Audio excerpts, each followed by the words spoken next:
ce matin. Puisque il dit, Dieu a les yeux fixés sur nous. Et partout où nous sommes, Dieu nous voit.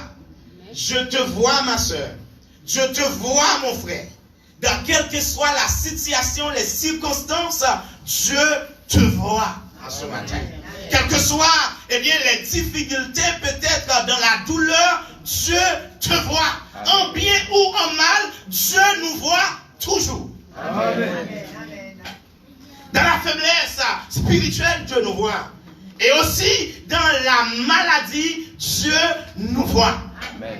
Tout simplement, on croit que, nous avons les yeux de Dieu fixés sur nous. Et si nous avons les yeux de Dieu fixés sur nous, nous n'avons pas à craindre, les souffrances de ce monde. Amen. Dieu te voit.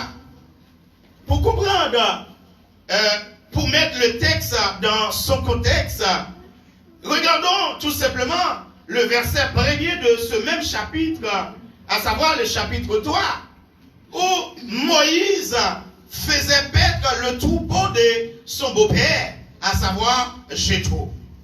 Et certainement, pendant que Moïse faisait paître le troupeau, il amenait les troupeaux derrière la montagne.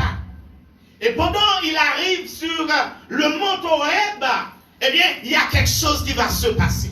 Alléluia. Dans le verset 2, il dit, l'ange de l'Éternel lui apparut dans une flamme de feu. C'est pas la flamme de feu qui pose le problème, qui attire notre attention. C'est tout simplement, souvent on voit des flammes de feu. Mais au milieu d'un buisson, c'est pas encore ça le problème. Moïse regarda et voici le buisson était tout en feu. Alléluia. Et le buisson ne se consumait point. Là, quel événement! Quel événement extraordinaire! Et là, puisqu'il y a un événement extraordinaire, ça doit attirer notre attention.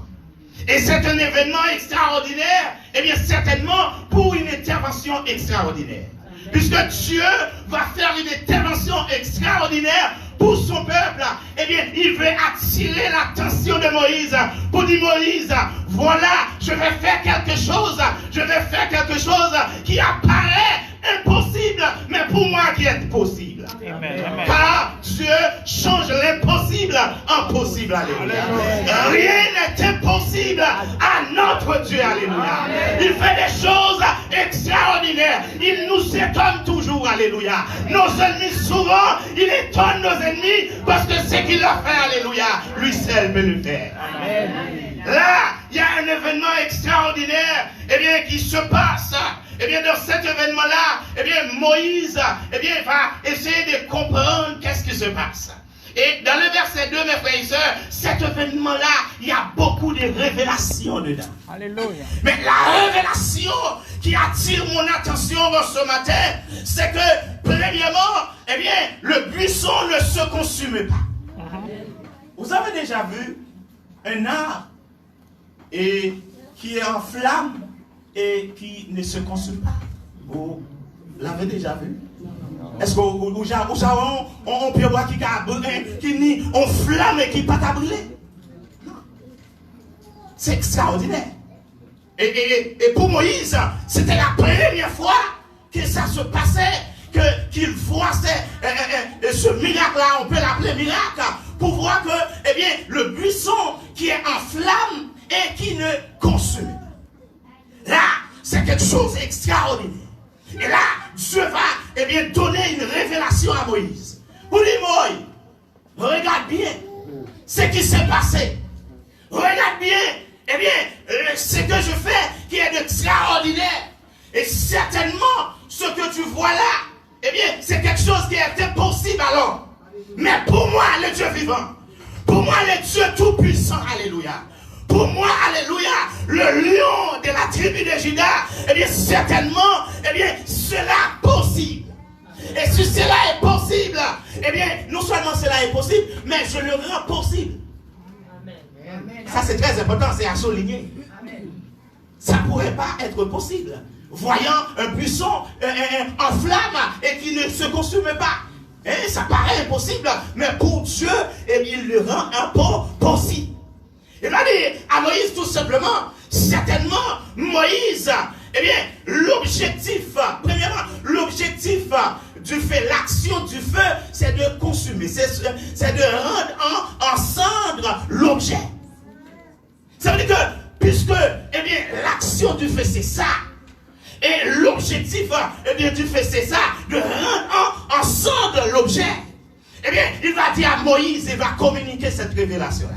Il va dire, Moïse, regarde bien, de même que, eh bien, ce buisson-là ne se consume pas par le feu, il en est de même pour mon peuple, alléluia. Pour Israël qui est en Égypte, alléluia. Pour Pharaon qui représente un feu dévorant, alléluia. Pour Pharaon qui est puissant, il en est de même. Eh bien, comme le buisson ne se consume pas, eh bien, Pharaon ne peut pas détruire mon peuple, alléluia. Alléluia. Par toi, alléluia, je vais libérer mon peuple, alléluia. Par toi, je vais délivrer mon peuple, alléluia. Pharaon ne peut pas détruire ce peuple-là parce que c'est un peuple choisi, alléluia. En ce matin, je viens vous dire que vous êtes un peuple choisi, alléluia. Et sacerdoce royal, là. Eh bien, si mon Dieu pas bail l'autre, il pas qu'à toucher, alléluia. Si le ciel pas d'accord, il n'est pas qu'à arriver, alléluia. Puisqu'il est le Dieu qui nous garde, il est le Dieu qui nous protège, alléluia. Notre Dieu, il est puissant. Moi, regarde bien. Le feu devrait consumer ce buisson. Mais je ne le permets pas. Tout simplement, Pharaon, son objectif, c'est de détruire le peuple d'Israël. Un peuple choisi. Un peuple choisi. Qui est en esclavage en Égypte. Dans la captivité. Eh bien, le système esclavagiste, vous le connaissez bien. Eh bien que, eh bien, il y a toujours une forme d'esclavagiste, toujours, eh bien, c'est le système esclavagiste moderne. Mais avant, c'était plus rigide, plus rude, le système. Ça veut dire que la personne n'a pas sa liberté. On considère, eh bien, les êtres humains comme des objets. Et là, voilà, et Pharaon utilise ce peuple-là. Et c'est un peuple choisi de Dieu. Il a fait cette promesse à Abraham. Le peuple d'Israël souffre en Égypte. Le peuple d'Israël n'a pas la volonté. Le peuple, il ne pouvait pas faire ce qu'il veut. Puisqu'il est en captivité, il est dans l'esclavage. C'est ça, Satan, le diable, il fait, mes frères et sœurs. Des fois, eh bien, il prend une personne, eh bien, il le met dans captivité, alléluia. Il le met en prison. Et quand quelqu'un est en captivité par Satan le diable, eh bien, il n'a pas la volonté. Il ne fait pas ce qu'il veut, alléluia. Puisque Satan qui le dirige. Mais en ce matin, je viens vous dire, alléluia. Dieu, il est le Dieu de la liberté. Quand quelqu'un trouve ce Dieu-là, alléluia. Quelle que soit la puissance du diable, quel que soit ce que le diable a fait, quand Dieu dit, tu es mon enfant, quand tu acceptes Christ, alléluia, tu n'es pas la créature, mais tu es l'enfant de Dieu, eh bien cette liberté-là, eh bien va vous affranchir au nom. Alléluia. Alléluia. Je communique cette parole-là. Et j'aime bien cette parole quand, eh bien, le serviteur va parler en Ésaïe, et 43, le verset 2. Regardons ça. C'est important pour nous de souligner ce verset-là. C'est possible de projeter? Ésaïe chapitre 42. 43, excusez-moi. Verset 2.